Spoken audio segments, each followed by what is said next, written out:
The New York Knicks picked up a 99-98 victory Friday afternoon over the Charlotte Hornets.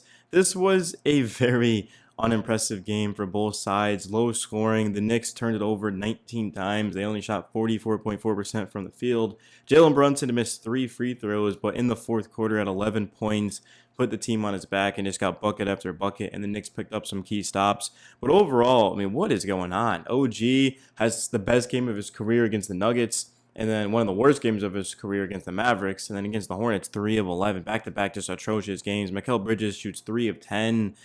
Cat and Brunson held us down. So did Hart. All three of those guys were 50% or higher. And Miles McBride was fantastic off of the bench at 14 and 27 minutes, 5 boards, hits a couple of clutch threes to just keep us in the game. A lot of ups and downs from this one, but the Knicks got the win. That's all that matters. Now in this season, we're 11 and 8 in terms of the Cup standings. If you guys care about that, we're 3-0, point differential 15. Magic at 37, but we have one more win than them, and then every other team is either a game below 500 or the Hornets are now 3 games below 500. It'll be interesting to see how that plays out. Of course, I'd like to win it, but I'm more focused on winning a championship, as I'm sure you guys all are.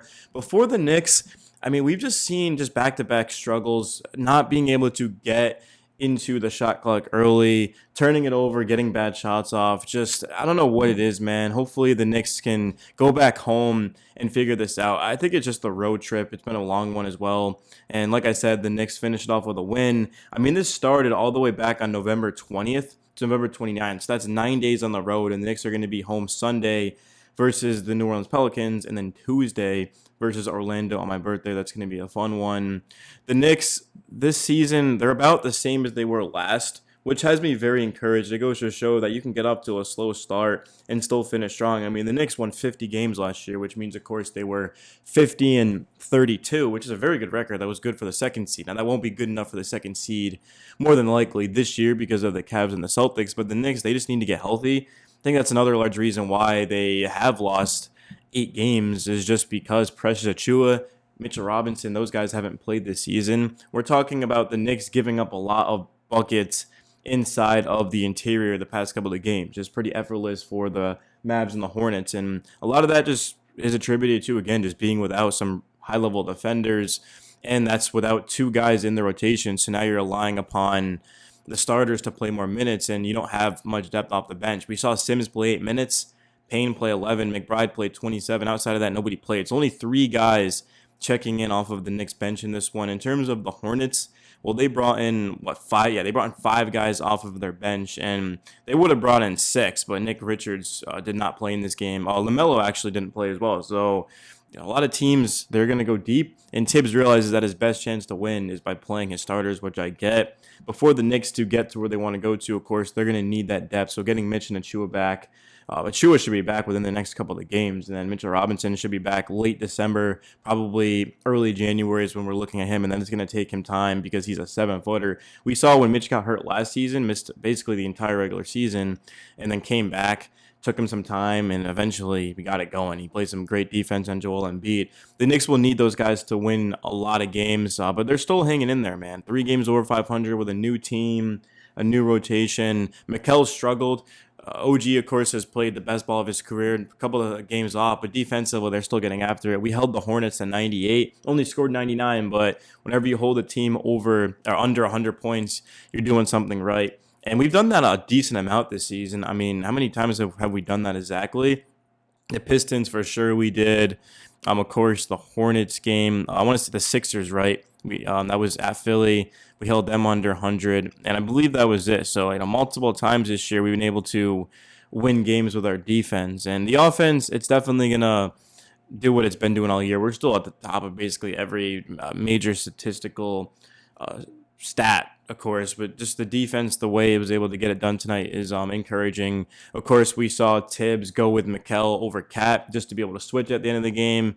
So we have a bunch of ways to be able to beat teams. We can outshoot them, we can defend them, but we're going to need both of them to be on, of course, to beat these top teams. But again, just getting out of here with a win, ending the road trip, and then going back home Sunday. And that will be the start of a home trip, actually. So we have our next 4 games are at home.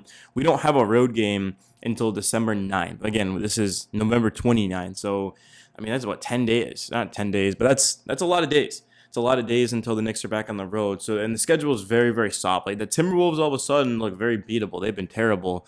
The Magic are going to be tough, but there isn't a playoff team right now besides the Magic that we're about to face. The Spurs on the 25th, the Raptors on the 23rd. So the Knicks can cover a lot of ground here, and I'm excited about it. You guys definitely got to let me know your thoughts down below. I didn't make a video after the Mavericks game. It was just one of those ones where Brunson felt like he had half of the points. He was the only guy that was on. And Cat had a decent game as well. But just consistency has been the thing for the Knicks. And really, to be precise, I would say getting off to strong starts. We saw the Knicks get off to a slow start in this one. They were outscored 23-15 in the first quarter. And then the Mavericks game, they got off to a slow start. But the game against the Nuggets, 145-118, the Knicks got off to a scorching start. They scored 36 in the first quarter, only gave up 24. So that's going to be the key for the Knicks moving forward. Not closing out games, but can you get off to fast starts? Because down the stretch, if the game's close, 5 minutes, it's a 5-point game. Like Jalen Brunson is so elite that you love your odds in that one, but just you have to get to that point. You can't be down double digits late in the fourth quarter, like the Knicks were, of course, against the Mavericks. And sometimes we see them make pushes, but they just can't overcome their slow start. So that's going to be the biggest thing definitely for the Knicks moving forward. But just looking at the actual standings, we're the 4th seed. We're only, a game and a half behind the Magic. We do play them, of course, early next week, like I said, on my birthday. So that's going to be a game that we definitely would like to win. But the Cavs are 17-2. Celtics are 15-3. But everyone else has been pretty solid. You look at the 5th seed right now in the East. The Bucks are 9-9. We played them early on in the season and beat them at MSG. So, but really outside of that, not much else to say. Just one of those games where you won it, but you're not really impressed. You're just glad you did. If the Knicks had lost this, let's say they scored 99, we had 98. I mean, that would have just been devastating, ending the road trip with 2 pathetic losses, and going back home. But to get this win, you close the road trip out. What do we win? We have 3-2. You can't really complain. If you go over 500 on a road trip, you really can't complain about that. We will have another road trip, I want to say, is it March? Let me go look. Yeah, it's in March. So from March 6th, we're at Los Angeles against the Lakers. Saturday, March 15th, we're at Golden State. So we're just on a West Coast trip, and we're talking about playing against the Lakers, Clippers, Kings, Blazers, Warriors, and then also Tuesday, March 4th, before we go out west, it's at home against the Warriors. The Warriors are really good this season. They have lost 3 in a row, but we know that's going to be a challenge for sure. That's going to be the toughest stretch after Golden State, at home against the Heat, at San Antonio, Charlotte, Washington, Dallas. We'll be at home against the Wizards, Dallas, and Clippers. But to that point, the Knicks are going to be a lot healthier. They're going to have their chemistry down, so I'm not too overly concerned with it. But yeah, guys, your boy Knicks Daily. I'm about to sign out. Hopefully you enjoyed the video. Smash the like button, subscribe, share it with your buddies. So until next time, see you guys tomorrow.